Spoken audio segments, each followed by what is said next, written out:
What's up, speaker coach friend? Michele V here, and in this video, we are talking leverage.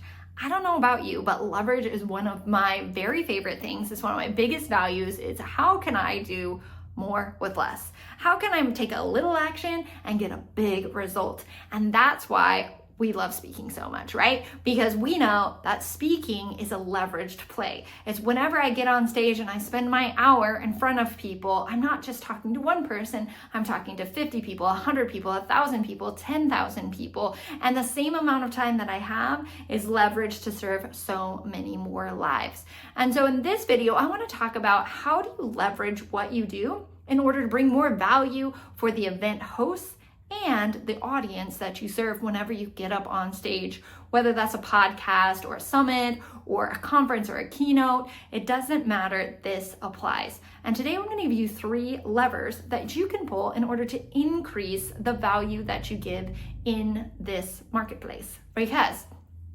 I have been reading The Go Giver recently, and if you have never read that book, it is a classic in the business space. And inside that book, it gives you 5 laws of success that you can apply to your business and the rest of your life. And the first law in that book is called the law of value, right? And the law of value says that your worth in the marketplace is determined by how much value you give, how much more value you give than the payment that you receive. So how can we increase, if we increase the amount of value that we give from what we're taking from others in the marketplace, then that is going to increase our worth, which means if you want to make more money, if you want to have more influence, if you want to have more impact on the people that you speak to, then we need to increase our value. So how do we do that specifically when it comes to speaking? Okay, thing number 1 is you want to get in position. Okay, I was driving down the road one day and I passed a plumbing truck. Okay, I passed this plumbing truck, and normally I don't pay attention to plumbing trucks. I don't know about you, but unless my toilet's leaking, I don't think much about plumbing. But in this instance, the side of the truck said, "We do bathroom remodels." And I was like, oh, my bathroom could use a remodel. Okay, that's right where my mind went. Okay, so they took something that I don't normally pay attention to, and because they actually put a bold statement on there, they had a message that was super clear, that was standing out from the crowd, that was standing out from every other plumbing truck that I've ever driven by before. It made my mind actually start thinking, right? So the point number 1 is that you want to get in position with a unique position, right? Whenever you have a unique message, and specifically a unique tagline, if you're known for something, like what are you known for? What is your tagline? What is your signature speech? If it's a unique thing that makes everybody else stop the scroll and say, ooh, right? If it makes everybody else stop and look at your plumbing truck, whereas they normally just kind of phase out, then you know you've got it, right? And the reason that that's going to increase value to your event host is this. A few years ago, I was trying to fill a summit. It was a vegan summit that I was hosting, and I was looking for people to speak. And as I went out there, I met a woman, and she's like, "Hey, do you want my husband to speak?" And I was like, "Yeah, that would be great." Right? And I said, "What does he do?" And she said, "Oh, well, he's an iridologist," which means that he can read your health by looking at your eye. And I was like, what? I've never heard of that before. That is so cool. That's so unique. That's so amazing. Yes, I've got to have him on the summit, right? And so you can see I wanted him because it's like, cool. He's unique. He's interesting. I've never heard that before. I'm leaned in. I've got to come to his speech because I want to hear what he has to say, right? And so just the fact that he had something different that made me stop the scroll, it gives the event host greater value, right? Because as the event host, I'm like, cool. People are going to see that. And they are also going to say, wow, I've got to go hear what he has to say, right? And so as we have, once we get our tagline honed in, you get your unique positioning that says, wow, I've got to have them on my stage, then that's going to increase the value for the stage host, because that means more people are going to show up, right? And so just by having a unique statement, saying it a different way, sharing what it is that you do in a super clear fashion, then people are going to be able to see what you have. They're going to be filled with curiosity, and they're going to want to come, which brings so much more value to your event host and actually your audience as well, because they have thousands of different things they could be watching. They have a bunch of different events that they could be coming to. But if, again, it stops the scroll, then they're able to listen to you and your message actually gets to their ears, okay? So you're giving more value to them. Thing number 2 is that you want to be an expert in your space. So I've talked to a lot of event hosts, and I've hosted events myself, and they're saying, hey, whenever they submit their application and they give me their reel and they send in all their stuff, I'm looking at all these things that speakers have sent in, and whenever they say they are working in like 5 different fields and they're expert in a bunch of different things, I just set their application aside because I don't want an expert in everything, okay? So most event hosts these days are, again, looking for that unique proposition. I call it the unique proposition, your unique selling point, right? They're looking for that unique selling point that says, oh, I want Michelle because she's an expert in helping people get on stage, rock the stages they're on, and make a bunch of money doing it.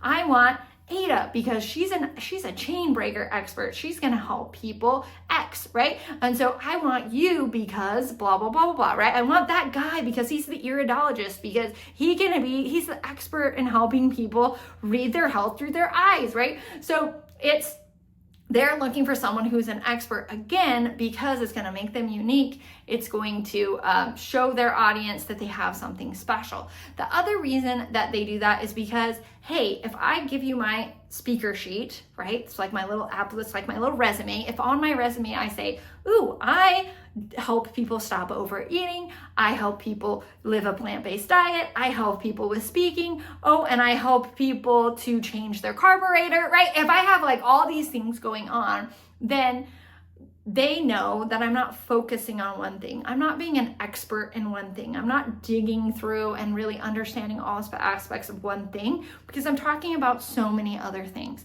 And most of those things I really could give you a speech about, right? I could give you a great talk about most of those things because I've learned and spoken on those in the past and really have spent years and all of that. But if you see it on my resume, you're kind of going, well, what is it exactly that she does?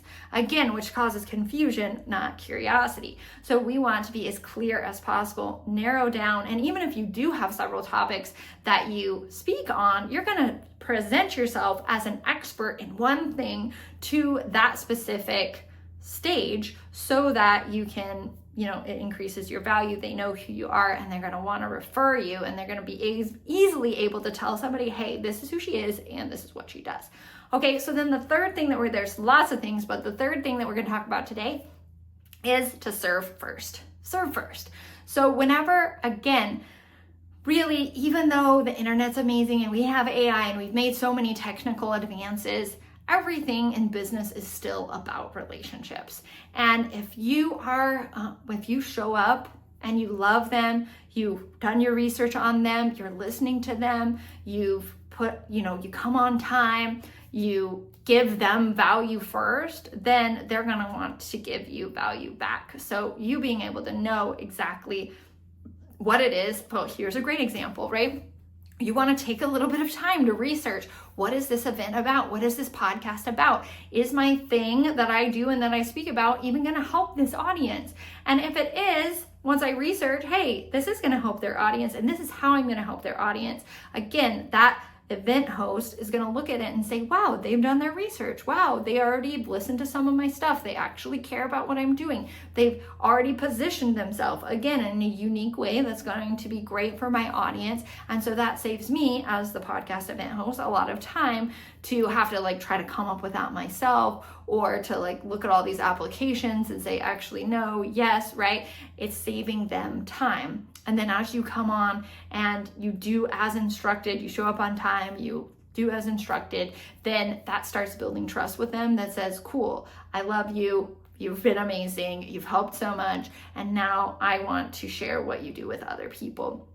That also helps the audience and brings more value to the audience because, again, they can tell what your vibe is. If the event interviewer host knows nothing about you, is annoyed that you didn't show up on time, is annoyed about various things, or they're ruffled in some way, that's gonna show in the chemistry of the interview, and you guys aren't going to have, you're not going to go deep enough, the vibe's not going to be there, and you're not going to make as big of an impact. So one quick story about that before I let you go.